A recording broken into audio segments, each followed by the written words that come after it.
네, 이번 시간에는 직무윤리 문제풀이 하도록 하겠습니다. 직무윤리는 3과목 중에서요. 3과목이 총 30문제 출제가 되는데 직무윤리가 12문제 차지하기 때문에 3과목에서 가장 많은 비중을 차지하는 그런 과목이라고 볼 수가 있겠습니다.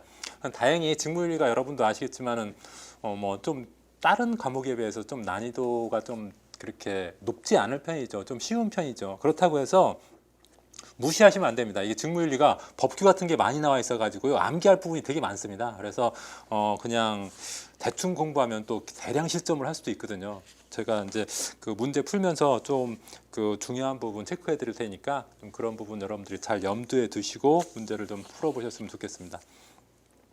1번 보도록 하겠습니다. 최근 금융투자업 종사자 직무윤리의 중요성이 강조되고 있다. 그 이유에 대한 설명으로 잘못된 것은 1번 금융투자 상품은 본질적으로 투자성을 내포하고 있기 때문이다. 그렇습니다. 투자성이라는 것은 원금 손실 가능성을 의미하는 거죠. 그래서 원금 손실 되는 경우에 금융기관 직원들이 그 직무윤리를 잘 지켜야지. 그럴 때 혹시 고객들하고 연락을 안 하거나 또는 잘못된 정보를 주거나 이랬을 때 직무윤리의 중요성이 굉장히 커진다고 볼 수가 있겠죠. 다음 2번 금융소비자의 성격의 질적 변화로 적극적인 소비자 보호가 중요하게 되었다. 그렇습니다. 과거에는 정확한 정보만 주는 정도면 고객들이 만족했는데 지금은 그런 정보뿐만 아니라 질적으로 좀 좋은 소비자 보호를 받고 싶어하는 그런 욕구가 더 많아졌죠. 그래서 2번도 맞고요. 3번 금융투자 산업에서 이해상충 가능성 및 정보 비대칭성의 문제가 점점 축소되고 있다. 이게 틀렸네요.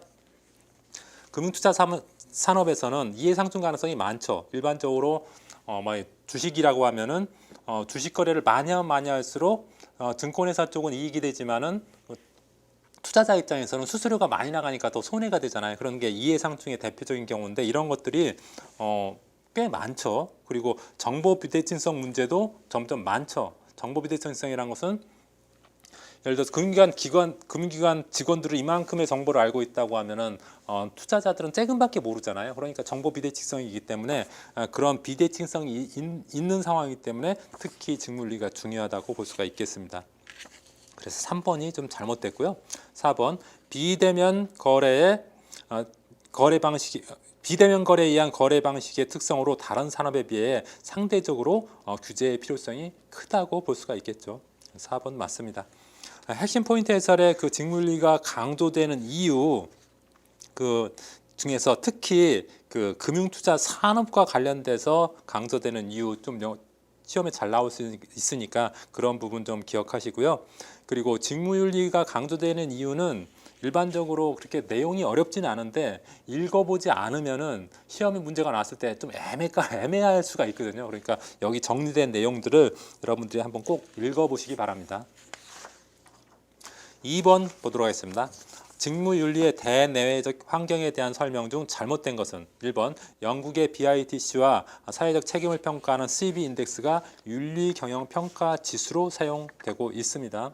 다음 2번 2000년 OECD가 제정 발표한 국제 공통의 기업 윤리 강령은 강제 규정이다. 강제 규정은 아닙니다. 다만 이제 지키지 않으면 좀 불이익이 따르겠지만은 강제 규정인 것은 아닙니다. 3번 우리나라는 국제 투명성 기구에서 발표하는 부패 인식 지수가 경제 규모에 비해서 좀 낮게 평가되고 있는 편입니다. 그만큼 어떻게 보면 좀 부패해됐다 그렇게 보는 거죠. 4번 정부는 부패방지법 공직자 윤리 강령을 제정하였고 기업도 기업 윤리 강령을 제정하였습니다. 이것뿐만 아니라 이제 청탁금지법이라고 해서 이제 그 공직자나 이런 사람들의 어떤 청탁으로 인해서 뭔가 잘못된 불공정한 행위가 있으면은 그런 것도 처벌할 수 있도록 이렇게 하고 있죠. 핵심 포인트 해설은 그 사상적 배경에 칼뱅이나 베버의 사상에 기초하고 있다. 그 다음에 환경이 대내적, 대외적 어떤 직무들을 좀 더 강조하는 방향으로 나가고 있다. 이런 점들을 여러분들이 좀 이해하시면 될 것 같고요. 그다음 윤리 경영 평가 척도로 3가지로 제시된 거 이것도 좀 기억하셨으면 좋겠습니다.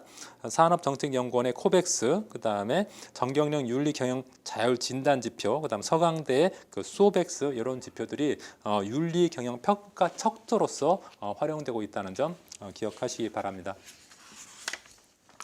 3번 보도록 하겠습니다.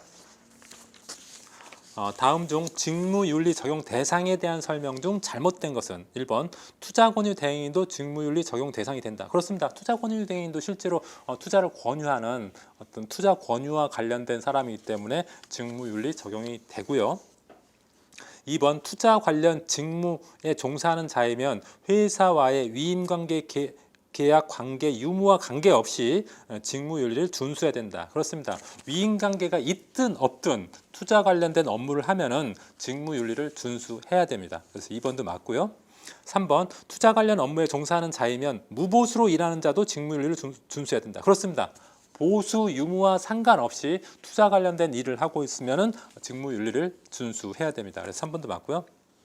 4번 아무런 계약관계가 없는 잠재적 고객까지 직무윤리를 준수하게 하는 것은 해야 하는 것은 아니다. 아닙니다. 실제 고객뿐만 아니라 잠재적인 고객에 대해서도 직무윤리를 준수해야 됩니다. 그래서 4번이 정답입니다. 그 핵심 포인트 해설에 보면은 그 적용 범위, 직무윤리 적용 범위 좀 꼭 기억하시기 바랍니다. 위임, 고용, 보수 유무와 관계없이 적용된다. 투자 관련된 업무를 하는 자이면은 위임 관계가 있든 없든, 그다음 고용 관계가 있든 없든, 그다음에 보수가 있든 없든 관계없이 직무윤리가 적용된다는 점 꼭 기억하셨으면 좋겠습니다. 그다음에 직무윤리와 관련된 핵심 원칙 두 가지 있죠. 고객 우선의 원칙, 그다음에 신의 성실의 원칙. 이 두 가지가 직무윤리의 핵심 원칙이라는 것도 좀 같이 기억하셨으면 좋겠습니다. 4번 보겠습니다. 금융투자업 직무윤리 중 이해상충 방지 의무와 가장 거리가 먼 것은 이해상충 방지 의무는 항상 시험에 나온다고 보면 됩니다. 이해상충 방지 의무는 직무윤리의 기본 원칙 두 가지가 있죠. 기본 원칙 조금 전에 말씀드렸던 고객 우선의 원칙, 그리고 뭐라 했죠? 신의 성실 원칙. 이 두 가지가 직무윤리의 기본 원칙이라고 했습니다. 두 개의 기본 원칙을 법제화한 것이 금융 소비자 보호 의무, 그 다음에 이해 상충 방지 의무입니다. 방지 의무. 요 금융소비자 보호 의무는 금융소비자 보호법에 나와 있고요. 그다음 이해상충 방지 의무는 자본시장법에 나왔어요. 그리고 요것을 그러니까 법제화한 것이 요 기본 원칙을 법제화한 것이 이런 것들이고요. 이런 것들이 실제로 직무윤리 구현돼서 어떻게 나오고 있냐면은 본인에 대한 윤리가 직무윤리에서 규정되고 있고, 그다음 회사에 대한 윤리, 그다음에 사회에 대한 윤리 이렇게 규정이 되어 있습니다. 그래서 이해상충 방지 의무 이제 문제는 요건데 아주 시험에 아주 잘 나오는 겁니다. 이 각각 다 잘 나오는 것들입니다. 1번 보겠습니다. 금융투자업자는 정당한 사유 없이 투자자의 이익을 해하면서 자기가 이익을 얻거나 제3자가 이익을 얻도록 해서는 아니 된다. 이게 이제 그 고객 우선의 원칙에 대한 설명이라고 볼 수가 있겠죠. 그래서 이것도 이제 이해상충 방지 의무와 굉장히 관계가 깊다고 볼 수가 있겠습니다. 다음 2번 과당 매매는 대표적인 이해상충 사례로 볼 수가 있다. 왜냐하면 과당 매매라는 것은 매매를 굉장히 과하게 많이 하는 것을 과당 매매라고 하잖아요. 그랬을 때 과당 매매하면은 금융기관 입장에서는 수수료를 매매할 때마다 받기 때문에 수수료 수익이 많아서 좋겠지만 고객 입장에서는 비용이 점점 증가되는 거기 때문에 이해상충의 대표적인 사례라고 볼 수가 있겠죠. 다음 3번 금융투자업자는 이해상충 발생 가능성을 감소시키기 위해 정보 교류를 허용해야 된다? 아니죠. 이해상충 발생 가능성을 감소시키기 위해서 정보 교류를 차단해야 되죠. 그래서 차이니스 월 제도를 구축해서 시행하도록 이렇게 하고 있습니다. 3번이 틀렸고요.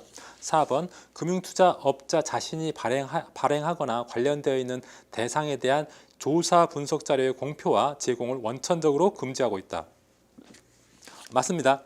무슨 소리냐면은 자기가 그 금융투자업자 자신이 발행한 상품에 대해서 조사 분석전을 자신이 만든다고 하면은 이것은 좋게만 쓸 거 아니에요. 나쁜 점은 안 쓰고 좋은 점만 쓸 거 아닙니까? 그러니까 그러한 조사 분석 자료 공표와 제공은 처음부터 하지 못하도록 이렇게 하고 있습니다. 4번은 맞고 3번이 틀립니다. 그 핵심 포인트 해설에 보면 기본 원칙 뭐 예를 들어서 충실 의무에 대한 거, 이해상충 발생 원인은 여러분들이 한번 읽어보시고요. 이해상충 방지 시스템 구축 의무, 이게 되게 중요한 부분이에요. 이 부분은 시험에 아주 잘 나오는 부분입니다. 금융투자업자는 인가 등록할 때부터 이해상충 방지 체계 구축을 의무화했다. 자율적으로 하는 게 아니라 의무화하도록 하고 있고요. 언제부터? 인가 등록할 때부터. 그 다음에 이해상충 발생 가능성을 파악하고 관리해야 될 의무가 있습니다. 이거 자본시장법에 나온 내용이고요. 그 다음에 이해상충 발생 가능성을 고지 및 저가무 거래 의무. 이게 무슨 소리냐면은 이해상충 발생 가능성이 있다고 파악이 되면은 그 내용을 고객한테 고지해줘야 돼, 알려줘야 되고요. 그 다음에 저가무 거래 의무라는 것은 이해상충 발생 가능성이 있으면 그것이 없는 이해상충 발생 가능성이 문제 없는 수준까지 낮추어서 거래해라. 이게 저가무 거래 의무입니다. 그 다음에 이해상충 발생 가능성 회피 의무는 뭐냐면은 만약에 이해상충 발생 부분을 문제 없는 수준으로 낮출 수가 없다고 하면은 그 거래 자체를 하지 말도록 하는 것이 회피 의무입니다. 그다음에 정보교류 차단 의무 차인수월, 이것은 다음 문제가 나오니까 그때 다시 설명드리도록 하겠고요. 그다음에 금융투자업자 자신이 발행했거나 관련된 대상에 대한 조사 분석 자료 공표 제공 원칙적으로 금지한다고 조금 전에 그 문제에서 말씀드렸고요. 그다음 자기거래 금지. 증권사 직원이 증권사도 대리하고 고객도 대리하는 경우에 이런 경우에 만약에 이런 것을 자기거래라고 하는데 이럴 때 만약에 불공정한 거래가 일어날 가능성이 굉장히 크기 때문에 일반적으로 자기 거래는 금지가 원칙입니다. 물론 예외가 3가지 있긴 한데 원칙적으로 금지합니다. 이런 내용들이 이해상충 방지 관련된 규정들이라고 볼 수가 있겠습니다. 5번 보도록 하겠습니다. 5번. 직무윤리 기본원칙에 대한 설명으로 가장 거리가 먼 것은 1번 투자 직무 수행에 있어서 가장 기본적인 덕목이다. 이 당연한 얘기죠. 그다음 2번 신의성실의 원칙은 윤리적 의무이자 법적 의무입니다. 그렇습니다. 일반적으로 신의성실이라는 것은 윤리적인 그런 의무인데 법에서도 신의성실에 대해서 규정하고 있습니다. 그래서 법적 의무이기도 합니다.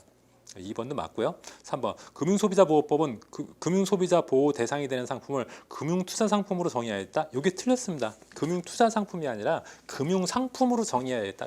이래야 맞습니다. 왜냐하면 금융상품은요. 금융상품은 범위가 되게 넓습니다. 금융상품은 2가지로 나눠집니다. 금융투자상품, 그 다음에 비금융투자상품, 이렇게 2가지로 나눠주고 금융투자상품은 다시 증권과 파생상품으로 구분이 됩니다. 그런데 과거 그 금융소비자보호법이 제정되기 이전에는 그 금융소비자보호 대상을 여기에다가 맞추었었어요. 그런데 금융소비자보호법이 2021년 3월달에 제정되고 시행되면서 그 범위를 여기까지 확대해가지고 금융상품에 대해서 금융소비자보호 대상을 금융상품으로 했다고. 그러니까 범위가 여기에서 요것으로 더 요만큼으로 더 확대된 거죠. 그래서 3번이 잘못됐습니다. 금융소비자 보호 대상이 되는 상품을 금융투자상품으로 정의한 게 아니라 금융상품으로 정의해서 기존에 적용되지 않았던 비금융투자상품에 대해서도 적용하게 됐다. 예를 들어서 비금융투자상품이라면은 예를 들어서 보험이나 뭐 대출이나 뭐 예금 뭐 이런 것들도 있을 수가 있죠. 그런 것들도 이제 해당이 된다는 거죠. 3번이 좀 거리가 멀고요. 다음 4번 금융투자업 종사자는 금융회사나 주주의 이익보다 금융소비자의 이익을 우선적으로 보호해야 된다. 이게 당연한 말이죠. 이거 뭐 어렵지 않은 말입니다. 핵심 포인트 해설에 그 고객 우선의 원칙하고 신의성실의 원칙에 대해서 정리를 해놨는데 뭐 내용이 뭐 어렵지 않으니까 여러분들 한번 읽어보시기 바랍니다.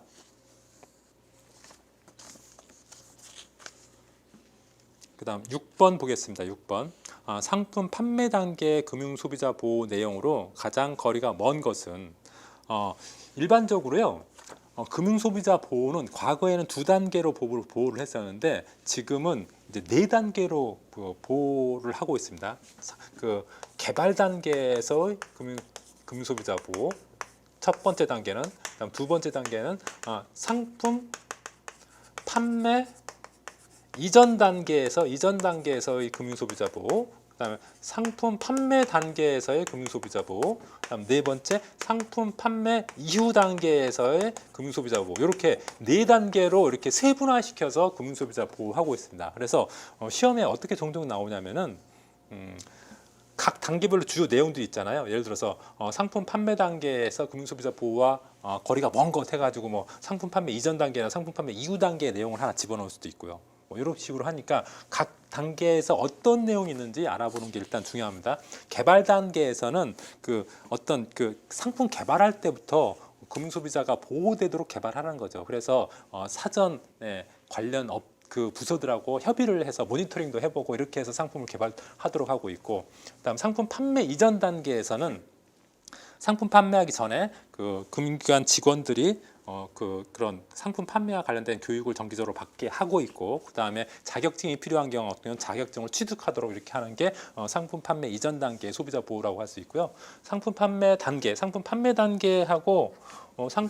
단계하고 상품 판매 이후 단계가 굉장히 시험에 나올 가능성이 높습니다. 굉장히 중요한 내용들이 많거든요. 상품 판매 단계에서는 주로 이제 6대 판매 원칙에 대한 규제, 그 다음에 계약서료 제공 의무에 관련된 규제, 이런 것들이 여기에 해당되고, 상품 판매 이후 단계 같은 경우에는 뭐 처리 결과 보고 의무, 해피콜, 뭐 미스터리 쇼핑, 또는 뭐 예를 들어 소송 중지제도, 뭐 자료 열람 요구권, 뭐 이런 것들이 여기에 해당되는 거죠. 문제에서 보면은 상품 판매 단계의 내용과 거리가 먼 것. 1번 해피콜 서비스. 해피콜 서비스 같은 경우는 상품 판매 이후 단계죠. 해피콜 서비스 같은 경우는 상품 판매하고 나서 보통 일주일 이내에 콜센터 같은 데에서 제대로 법규를 준수해서 상품이 판매되는지 전화로 이렇게 알아보는 거잖아요. 그러니까 상품 판매 이후 단계라고 볼 수가 있겠죠. 그다음에 2번, 3번, 4번은 그 상품 판매 단계입니다. 적합성 원칙, 불공정 영업행위 금지, 계약서류 제공 의무는 상품 판매 단계에 지켜야 될 그 어떤 금융투자 직원의 그 의무라고 볼 수가 있겠습니다. 그래서 핵심 포인트 해설에 거기 단계별로 어떤 내용이 되어 있는지 정리를 해놨으니까 요거 꼭 여러분들이 구분해서 각 단계별로 금융소비자 보호의 내용을 여러분들이 이해하시기 바랍니다. 7번 한번 보도록 하겠습니다. 7번. 본인에 대한 직무 윤리에 대한 내용과 가장 거리가 먼 거. 제가 좀 전에 말씀드렸다시피 이렇게 금융소비자 보호 의무, 그다음 이해상충 방지 의무를 법제화된 것을 근거로 해서 직무 윤리는 본인에 대한 윤리, 회사에 대한 윤리, 사회에 대한 윤리로 구분된다고 했습니다. 이것도 본인에 대한 윤리에 어떤 것이 있고, 회사에 대한 윤리에 어떤 것이 있고, 사회에 대한 윤리에 어떤 것이 있고, 이거 여러분들이 꼭 기억하셔야 됩니다. 근데 내용은 어렵지 않습니다. 1번 회사와 임직원은 업무를 수행함에 있어서 관련 법령 및 제규정을 이해하고 준수해야 된다. 그렇죠. 이것을 법규 준수 의무라고 하죠. 그래서 본인에 대한 윤리 첫 번째가 법규 준수 의무입니다. 다음 2번 회사와 임직원은 경영환경 변화에 유연하게 대응하기 위해 창의적 사고를 바탕으로 끊임없이 자기 혁신에 힘써야 된다. 이거 공부 안 해도 이 정도는 다 알겠죠? 다음 3번 임직원은 회사의 품위나 사회적 신뢰를 훼손할 수 있는 일체의 행위를 해서는 안 된다. 보통 금융기관 직원의 품위 유지 의무라고 합니다. 이것을 품위 유지 의무. 3번도 맞고요. 4번 회사와 임직원은 공정하고 자유로운 시장경제 질서를 존중하고 이를 유지하기 위해 노력해야 된다. 이것은요. 말은 맞는 말인데 본인에 대한 직무윤리가 아니라 사회에 대한 직무윤리에 해당이 돼요. 그래서 본인에 대한 직무윤리 내용하고는 좀 거리가 멀다고 볼 수가 있겠죠. 그 핵심 포인트 해설에 그 본인에 대한 윤리 해가지고 법규 준수, 자기혁신 의무, 품위 유지 의무, 공정성과 독립성 유지 의무, 사적 이익 추구 금지 의무, 이게 본인에 대한 윤리에 해당되는 겁니다. 여러분들이 내용을 한번 읽어보시기 바랍니다. 내용이 아주 진짜 도덕적이고 쉽습니다. 그러니까 제가 추가적인 설명은 생략하도록 하겠습니다. 8번 보도록 하겠습니다. 금융투자업 종사자의 회사에 대한 윤리에 대한 설명으로 잘못된 것. 이제 두 번째 회사에 대한 윤리요. 여기 본인에 대한 윤리, 회사에 대한 윤리, 사회에 대한 윤리 내용은 좀 쉽습니다. 그렇게 어렵지 않습니다. 1번 회사 재산은 오로지 회사 이익을 위해서만 사용되어야 하고 회사 이익이 아닌 사적 용도로 이용하는 일체의 행위가 금지된다. 이것은 뭐 여러분들이 공부 안 하셔도 충분히 알 수 있는 내용이죠. 2번 소속 업무 담당자가 타인에게 손해를 끼친 경우 경영진은 윤리적인 책임은 있으나 법적 책임은 없다. 이게 틀렸네요. 경영진은요 윤리적 책임도 있고 법적 책임, 사용자 책임이라고 해서요 혹시 그 관리 감독에 소홀히 한 경우에 법적 책임, 그 사용자 책임을 지도록 하고 있기 때문에 법적 책임이 없다가 아니라 있다라고 해야지 맞습니다. 그래서 2번이 틀렸고요. 3번 임직원의 대외 활동을 사전 승인 받았더라도 그 활동으로 인하여 고객, 주주 및 회사 등과 이해 상충이 확대되는 경우 그 대외 활동의 중단을 요구할 수 있다. 그렇죠. 사전 승인 받더라도 뭐 고객이나 이런 사람들한테 이해 상충 문제가 발생하면은 그것을 중단해야지. 중단하지 않으면 계속 고객이 이해 상충 문제가 발생되도록 내버려 두면 안 되겠죠. 당연한 얘기고. 다음 4번 특정한 정보가 비밀 정보인지 불명확한 경우 그 정보를 이용하기 전에 준법감시인의 사전 확인을 받아야 한다. 그렇죠. 비밀 정보가 누군가한테 이용되면 안 되잖아요. 그래서 근데 비밀 정보가 기밀 정보인지 아닌지 잘 모르겠다. 그랬을 때는 누구의 확인을 받는다? 준법감시인의 사전 확인을 받아야 됩니다. 사후 보고가 아니라 사전 확인입니다. 핵심 포인트 해설해 보면 회사에 대한 윤리 해가지고 7가지 나와 있죠. 상호 존중 의무, 공용재산의 사적 사용 및 수익 금지, 경영진의 책임, 그다음 정보 보호 의무, 위반행위 보고 의무, 대외 활동 시 준수 사항, 그다음에 뭐 고용계약 종료 의무 이렇게 가지고 정리를 해놨는데 이것도 내용이 되게 쉽습니다. 하나 여러분들이 조금 헷갈릴 수 있는 부분은 기억해야 될 부분은 뭐냐면은 대외 활동에서요 회사의 공식 의견이 아닌 경우 사견임을 명백히 표현할 것. 그러니까 회사의 그 대외 활동할 때 자기의 사견을 밝힐 수 없다 이렇게 표현하면 틀린 거예요. 사견을 밝힐 수 있어요. 다만 회사의 공식 의견하고 다르다고 하면은 회사의 공식 의견하고 자기 사견이 서로 다르다는 점을 표현하면 됩니다. 9번 보도록 하겠습니다. 금융투자업 종사자의 사회에 대한 윤리와 관련된 설명 중 잘못된 것은 이제 세 번째 사회에 대한 윤리입니다. 1번 시장질서 교란행위 규제 대상자는 내부자, 준내부자, 1차 수령자뿐만 아니라 미공개 중요 정보를 전달한 자 모두를 제재 대상으로 확대 적용하고 있다. 이게 말이 되게 이게 법규 쪽이라서 말이 좀 어렵게 되어 있는데 이게 무슨 소리냐면은 자본시장법에 그 174조에서 178조까지 불공정 거래 행위 규제를 규제하고 있습니다. 요 규제 있습니다. 법 조문은 174조에서 178조까지인가 그럴 거예요. 자본시장법. 그런 규정이 있습니다. 이런 규정이. 근데 이 규정은 이제 일명 이것을 내부자 거래 규제라고 하는 내부자 거래 규제라고 표현하기도 하는데 일반적으로 나쁜 짓, 불공정 거래는 내부자가 제일 많이 하거든요. 그래서 내부자 거래 규제라고 표현하기도 합니다. 근데 이 내부자는 여기서 이 자본시장법 그 174조에서 178조에서 규정하는 이런 내부자 거래 규제는 규제는 순수한 내부자뿐만 아니라 순수한 내부자라면 보통 이제 회사의 뭐 사장이라든지 임원이라든지 뭐 대주주 뭐 주요 주주라든지 뭐 이런 사람들이 내부자겠죠. 내부자 그런 사람들이 미공개 중요 정보를 많이 알고 있으니까 그런 걸 이용해서 어떤 불공정한 행위를 하지 못하도록 하는 것이 이 규정의 취지인데요. 순수한 내부자만 규제하는 게 아니라 준내부자도 규제를 합니다. 준내부자도 처벌한다는 소리죠. 준내부자는 어떤 사람을 말하냐면은 일반적으로 예를 들어 K회사하고 예를 들어서 만약에 뭐 S회사하고 어떤 뭐 제휴 관계를 맺는다. 제휴하면서 여기 사장하고 만나가지고 얘기하는 과정에서 예를 들어서 S회사가 K회사의 미공개 중요 정보를 알게 됐어요. 이래가지고 이 S회사 사장이 이 미공개 중요 정보를 이용해서 어떤 거래에 이용한다. 예를 들어서 K회사가 지금 1,000억 하고 있는데 내년에 5,000억까지 매출이 나고 이익은 뭐 500억이 된다는 걸 알게 됐어. 아직 공개되진 않았는데. 그럼 그것을 이용해서 만약에 이 회사 주식을 사고 파는 거래를 하는 것은 아직 미공개 중요 정보를 가지고 거래한다고 해서 이것을 내부자 거래 규정을 적용해서 어떤 제재를 가할 수 있습니다. 그럴 때 그 사람은 이 K회사 사장은 S회사 사장은 K회사가 아니니까 내부자는 아니지만은 내부자가 알고 있는 미공개 중요 정보를 알고 있기 때문에 준내부자라고 표현합니다. 준내부자도 이 규정에 적용이 되고요. 또는 준내부자에 또 해당되는 사람이 어떤 사람이냐면은 만약에 K회사에 대해서 어떤 인가나 허가를 주는 공무원들 있잖아요. 그런 공무원들이 이 회사의 인가나 허가를 위해서 그 회사의 정보를 알면서 미공개 중요 정보를 알게 됐는데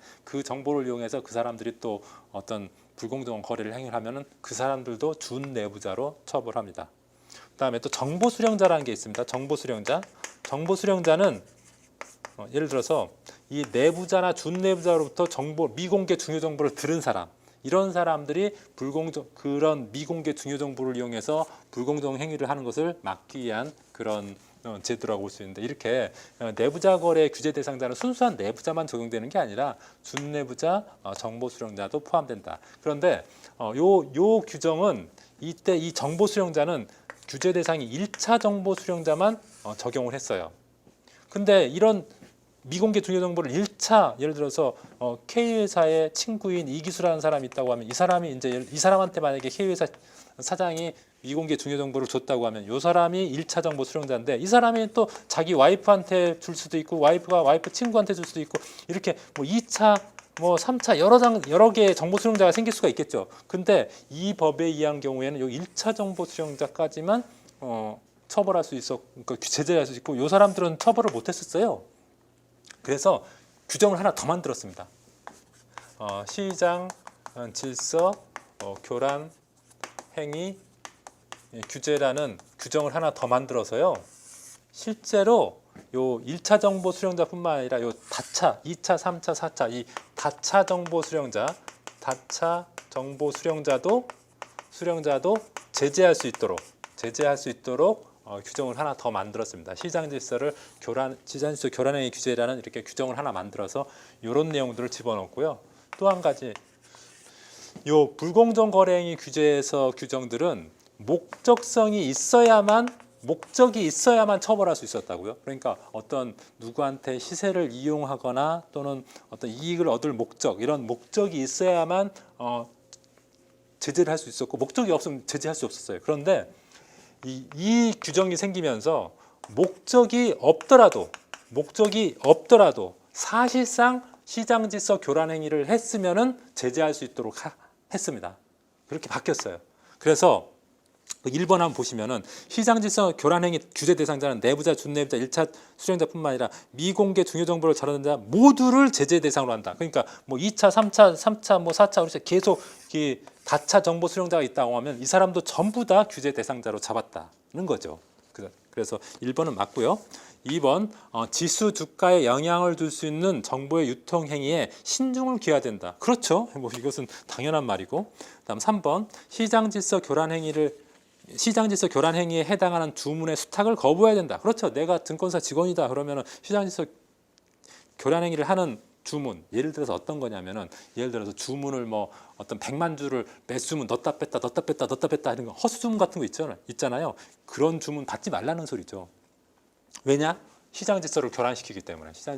요 규정이 생기면서 그것은 체결이 안 돼서 사실은 어떤 이익이나 그런 것이 안 생겨도 그런 경우 시장 질서를 교란한 거기 때문에 제재할 수 있도록 한 거죠. 다음 4번 ETF 유동성 지원 업무와 같이 본인의 업무 수행으로 인한 매매의 경우 목적성이 없으면 시세에 부당한 영향을 주는지 사전에 확인할 필요가 없다. 아닙니다. 목적성이 없어도 규제할 수 있기 때문에, 목적성이 없어도 사실상 시장 질서를 교란하는 행위가 보이면은 제재할 수 있기 때문에 목적성이 없더라도 시세에 부당한 영향을 주는지 사전에 확인할 필요가 있다. 그래야지 맞습니다. 그래서 4번도 맞고 4번이 틀렸죠. 필요가 없다가 아니라 필요가 있다라고 해야 되니까 4번이 정답입니다. 그 핵심 포인트 해설에 그 사회에 대한 윤리, 시장 질서의 존중, 주주가치 극대화, 사회적 책임 이런 내용들, 시장 질서 존중은 제가 좀 전에 설명한 내용들이 정리되어 있고요. 주주가치 극대화나 사회적 책임의 내용들은 아주 쉬운 내용이니까 여러분들이 한번 읽어보시기 바랍니다. 10번 보도록 하겠습니다. 금융투자업 종사자의 회사 비밀정보 보호에 대한 설명 중 잘못된 것은 1번 미공개 정보는 비밀정보에 해당되지 않는다. 이게 틀렸네요. 보통 미공개 정보가 비밀정보에 해당되죠. 그래서 1번이 좀 적절하지 않습니다. 보통 미공개 정보는 기록 형태나 어떤 기록 유무에 관계없이 비밀정보로 일반적으로 보고 있습니다. 그래서 1번이 잘못됐고요. 2번 비밀정보는 필요성이 인정되는 경우에 한하여 사전 승인 절차를 거쳐야 됩니다. 그렇죠? 다음 3번 비밀 정보를 제공하는 자는 제공 과정 중 권한이 없는 자에게 전달되지 않도록 성실한 주의 의무를 다해야 된다. 당연한 말이죠. 4번 비밀 정보를 제공받는 자는 비밀 유지 의무를 준수하고 제공받는 목적 이외의 목적으로 사용하거나 타인에게 사용하도록 하면 아니 된다. 뭐 상식적으로 당연한 얘기입니다. 핵심 포인트 해설에서 여러분들이 보시면 비밀 정보의 범위 여러분들 한번 읽어보시고요. 비밀 정보 관리 원칙이나 제공 절차는 아주 상식적입니다. 그러니까 뭐 어떻게 생각하면 공부를 안 해도 그냥 어느 정도 알 수 있을 정도의 상식적인 내용이니까 여러분들이 그냥 간단하게만 읽어보셔도 될 것 같습니다. 11번 보도록 하겠습니다. 금융투자업자의 정보기록 차단 의무에 대한 설명으로 적절하지 않은 것. 일반적으로 이제 이런 차일수월이라고 하죠. 정보기록 차단 의무. 1번 금융투자업자가 금융투자업, 겸용 업무, 부수 업무 등을 영위하는 경우 미공개 중요 정보 등에 대한 회사 내부의 정보 교류 차단 장치를 구축해야 된다. 이게 자본시장법에서 이런 정보 교류 차단 의무를 부과하고 있습니다. 금융투자업자한테. 그러니까 1번 맞고요. 2번 금융투자업자는 계열 회사를 포함한 제3자에게 정보를 제공하는 경우에도 내부 통제 기준을 마련하여 이해상충이 발생할 수 있는 정보를 차단해야 된다. 그러니까 회사의 내부 정보 교류 차단 구축뿐만 아니라 제3자에게 정보를 제공하거나 계열사에게 정보를 제공하는 경우에도 정보 교류 차단 장치를 구축해야 된다는 겁니다. 그래서 2번도 맞고요. 여기서 중요한 것은요. 정보교류 차단과 관련된 것은 어디서 규제하냐면은 회사 내부의 내부 통제 기준이 있죠. 그 내부 통제 기준에서 이런 내용들을 규정해 놔야 됩니다. 그다음 3번 표준 내부 통제 기준에 의하면 상시 정보교류를 허용하는 임원을 지정하여서는 안 된다. 이게 아닙니다. 상시 정보교류를 허용하는 임원을 지정해야 됩니다. 이게 조금 안 된다 해야 맞을 것 같은데 한 사람 정도 누군가는 이걸 정보를 통제할 수 있으려면 다 알고 있어야 되잖아요. 그래서 이런 상시 정보교류를 허용하는 임원을 지정해야 합니다. 그래서 3번이 적절하지 않고요. 4번 표준 내부 통제 기준은 정보 교류 차단을 위하여 물리적 분리뿐만 아니라 비밀 정보에 대한 접근 권한을 통제하는 등의 방법을 규정하고 있습니다. 그래서 일반적으로 정보 교류 차단 의무는 어디에 나와 있다? 내부 통제 기준에 나와 있습니다. 핵심 포인트 해설 한번 보도록 하겠습니다. 정보 교류 차단 설치 의무 여러분들이 한번 읽어보시고 정보 교류 차단 대상 중요합니다. 어떤 것을 정보 교류 차단하느냐?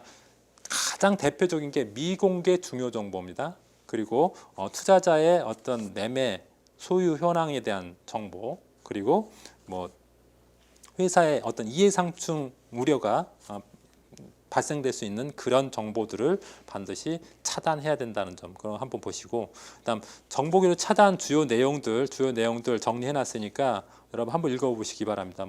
부문별로 책임자를 정해야 된다. 그다음 적정성을 감독해야 된다. 그다음에 상시 정보 교류가 허용되는 임원을 지정할 수 있다. 그다음에 상시 정보 교류 차단벽을 설치 운영해야 된다. 일반적인 내용들입니다. 여러분들이 한번 읽어보시기 바랍니다. 다음 12번 보도록 하겠습니다. 자본시장법상 이해상충 방지 체계에 대한 설명으로 옳은 것은 일반적으로 이해상충 방지 체계는 항상 시험에 나옵니다. 그러니까 여러분들이 여기에 관련된 내용들은 여러분들이 아주 꼼꼼하게 공부를 하셔야 됩니다. 1번 금융투자업자는 이해상충 방지 체계를 자율적으로 마련해야 된다. 이게 틀렸죠? 맞는 것 같은데 틀리죠? 왜 틀렸습니까? 이해상충 방지 체계를 자율적으로 마련해야 한다가 아니라 의무적으로 마련해야 됩니다. 그러니까 자율사항이 아니라 이해상충 방지 체계는 의무사항입니다. 그래서 1번은 잘못됐고요.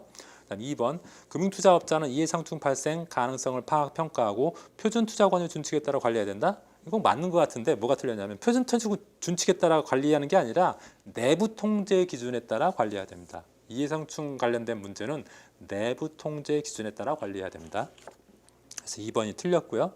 3번 이해상충 발생 가능성이 있다고 인정되는 경우 그 사실을 투자자에게 알리고 문제가 없는 수준으로 낮춘 후 거래해야 된다. 이게 맞는 거죠. 이해상충 발생 가능성 고지 의무가 있기 때문에 반드시 투자자한테 알려야 되고요. 그다음에 문제가 없는 수준으로 낮춘 후 거래해야 된다. 이것을 저감 후 거래 의무라고 했죠. 그래서 3번도 맞습니다. 3번이 맞습니다. 1번, 2번 틀리고요. 4번 이해상충 발생 가능성이 낮추기 곤란한 경우 투자자의 승낙을 얻어 거래해야 된다. 요거 틀렸어요. 이해상충 발생 가능성을 낮추기 곤란한 경우에는 그 거래 자체를 안 해야 됩니다. 이걸 회피 의무라고 했죠. 그래서 4번도 틀렸고요. 맞는 것은 3번입니다. 네, 이번 시간에 여기까지 하고요. 다음 시간에 이어서 계속 문제 풀어보도록 하겠습니다. 수고하셨습니다.